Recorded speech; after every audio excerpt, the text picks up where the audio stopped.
Wenn die sesshaft gemachten Nomaden heiraten, bauen sie sich eine Hütte wie einst in der Steppe und feiern nach altem Brauch.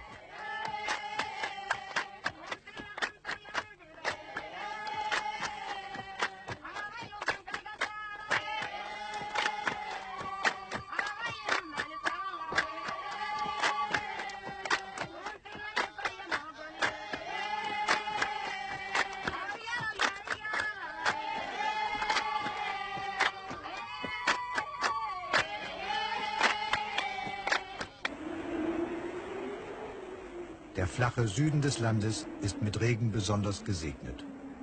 Dort befindet sich der Hauptteil des somalischen Bodens, der für Landwirtschaft geeignet ist. Die Italiener legten Bananenplantagen an. Auch Kleinbauern haben Fuß gefasst. Und Dammbauten zur Wasserregulierung sollen die Besiedlung großer Gebiete möglich machen.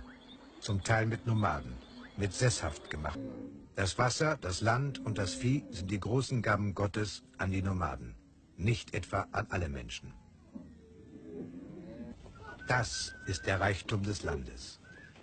Internationale Experten behaupten, es sei eine unverantwortliche Verschwendung, sich heute hauptsächlich von Tiererzeugnissen zu ernähren.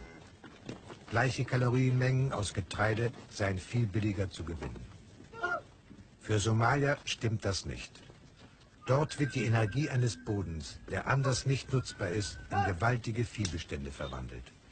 Ohne Chemikalien, ohne Maschinen, ohne die Natur zu vergewaltigen. Es hat gezeigt, dass diese Projekte ebenso verhängnisvoll sind wie das Geschäft mit dem Wasser.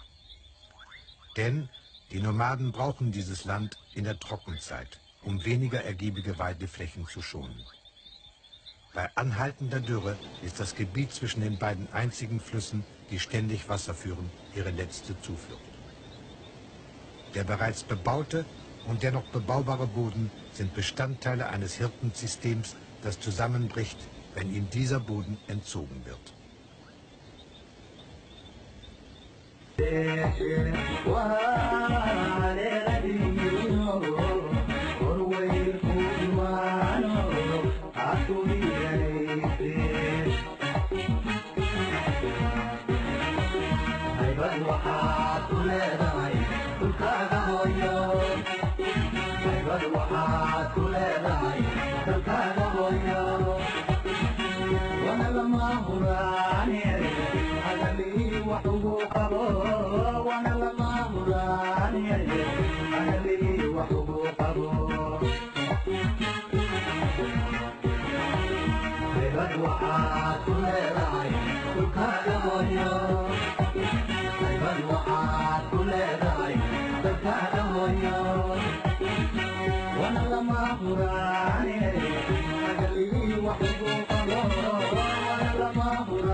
Hoy laga orane